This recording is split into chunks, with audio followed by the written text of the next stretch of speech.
raise your hand function and we'll call on you. We'll start with David. What's up, Brandon? Happy Founders Day. Just wanted to know how you're going to celebrate today and if at all, and just what Omega Psi Phi means to you. Yeah, well, first off, I want to say thank you and root to the bros out there, all the good bros out there. But, because of COVID, it's kind of hard to kind of get, away from the facility and do things. But I'll definitely be there in spirit, whatever happening. Omega Psi Phi, it means a lot to me. About 6 years ago, I had a mentor who kind of led me to Omega. And ever since then, I've been able to see the brotherhood and things such as giving back to the community and things like that. So Omega means a lot to me, and rest his soul. He died about 2 years ago. So, yeah, it means a lot to me. Jimmy Himes, then Gustavo. Brendan, you got a call from Peyton Manning the other day congratulating you on a scholar athlete being a finalist. What did that mean to you? It definitely meant a lot. Throughout the years I've been in college, all the hard work I put in the classroom and on the field, just to kind of see that pay off and get the recognition, it meant a lot to me, and I was very excited to get that. And my family's proud of me, so it was exciting. Had you talked to Peyton Manning before? No, I've never talked to him before that video here. So when you see that video, what's going through your mind? It was great to see a VFL to be able to talk to me, and also somebody who's got it in that fraternity, and just to be able to, for them to be able to talk to me, it was great. Were you aware that Peyton Manning was in that fraternity of the scholar athletes? To be honest, I wasn't until I seen the video. So it was good to find out, and I'm glad I'm a finalist. So it's great. Gustavo. Brandon, congratulations first of all on your award. And how important was to have this open week to kind of work on fundamentals, to get things back on track, especially with things not going well in the past couple of games? Yeah, well, it's been big for us. This week when we didn't play, fundamentals was a big part of us. We were able to get kind of back to the basics and kind of also bring some of the young guys along. So that was kind of the two things that we were able to work on this bye week.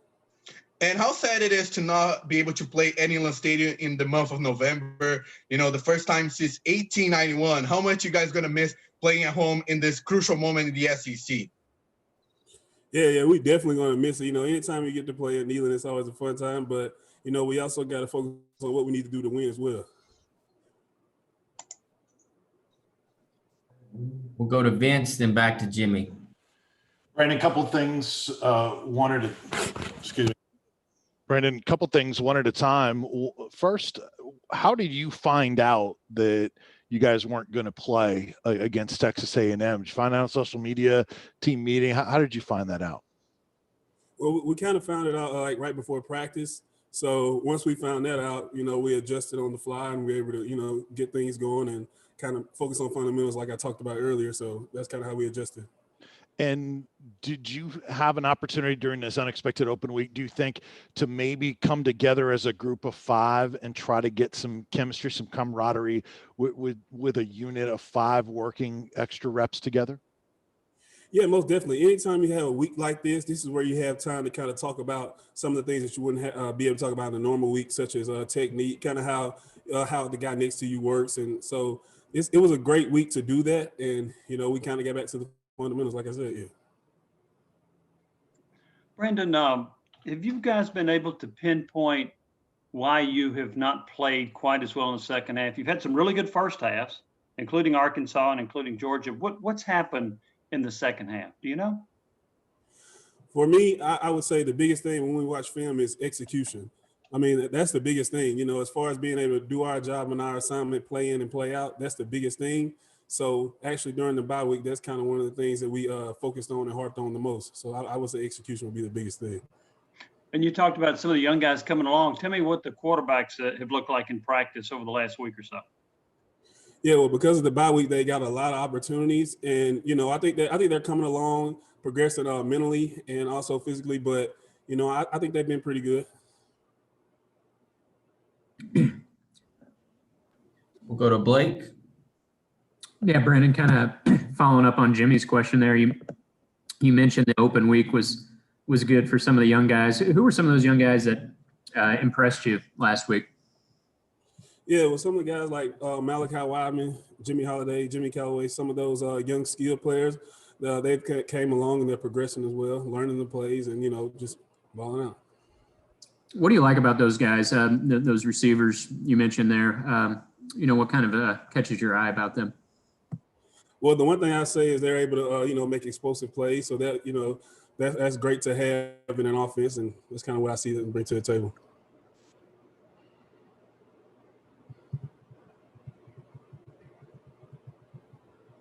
We'll go to David Pascal and back to Jimmy. Brandon, given where you're from, is there something special about playing Auburn? I mean, this was a game that wasn't originally scheduled this year. Yeah, most definitely. Anytime I get a chance to go back home, it means a little more. So most definitely, especially going into the stadium in Auburn, down there in Auburn, Alabama. I live about 30 minutes from there. So, yeah, it'll be very special to me. And what was your relationship with Auburn as far as your recruitment and everything? And why did you not choose to go there given the proximity?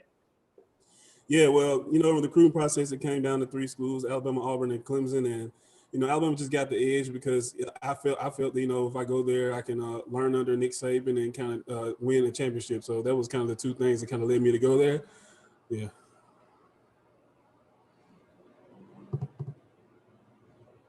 Back to Vince.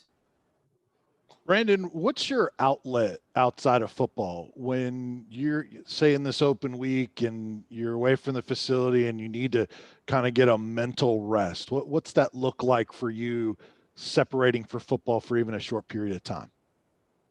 Yeah, well, if I separate from a short period of time, I'd probably say, mostly I might watch Netflix. But, last week I was kind of filled with doing a final exam to graduate. So that's kind of what I was working on throughout the whole week. So I really didn't get a chance to kind of, separate from football. So I was doing school. So if it's not one, it's the other with me, to be honest. Just another follow-up. With 4 games getting canceled last week, 1 more getting canceled this week, games around college football getting canceled, has that heightened the alertness and the accountability needed for the players to make sure that everyone is not cutting corners or letting their guard down and make sure there's not games continue to be lost? Yeah, most definitely. We emphasize, control outside the facility. So that's wearing our masks and kind of social distancing and staying away from, the rest of the population. That's kind of what we harp on. So that's been the biggest thing for us. And also we've been able to it's kind of been good in the sense that we've been able to kind of work with the fundamentals as far as last week with football and kind of also go back and watch the film from, the previous games and kind of see what we didn't do well and kind of figure out some of the things like I was talking about execution and maybe a little bit of technique here and there. But it's been great for us to be able to do that part. But we also got to, work on the staying away and social distancing as well. Trey Wallace. Hey, Brandon, with your academic career and everything going on right now, is there any other degrees that you can go after? I guess, you've got 3 now. So is there a 4th? And have you thought about something like that down the road after the season? Yeah, well, after the season and kind of after my career ends, I think I want to get a doctorate in sports psychology. That's kind of the thing that I want to work towards. I love consulting with athletes and kind of doing those things. I've been fortunate enough to have an internship here in the University of Tennessee with Dr. Joe Whitney.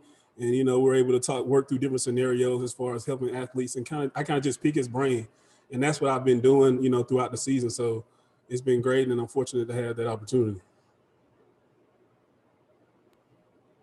Jimmy, did you have a follow-up? Yes, sir. Sorry, I didn't get to my unmute button quick enough earlier. Brandon, when there have been some players that have opted out 4 games into the season, 5 games in, 6 games in, does that kind of surprise you to see players opt out at this point in the season? Yeah, it's surprising, but at the same time, I can only control what I can control. So, I don't know their reason. They might have a good reason, or they might not. I don't really know. So I can't really control it. I know this season hasn't gone the way you'd hope, 1 loss record-wise. What's the motivation over these last 4 games? The motivation, to be honest, is really giving my all for Tennessee. About a year ago this time, I decided to come back. And, when I came back, I wanted to help this team and also earn another degree. So that's kind of been my motivation as far as just helping the team and being a leader and doing what I can do to help the team be successful. Sorry, my screen froze up. Vince, did you have another? I do. Brandon, tell us what you see from that Auburn D line that you guys will be going up against. Yeah. Well, the way I would describe them is they're space eaters. You know, they kind of eat up double teams, and they allow their linebackers, which I think is a strength of the defense. They allow them to play well. And so that's kind of what I think about the D line. All right, thanks, BK. We'll have Bayless and DeAndre shortly.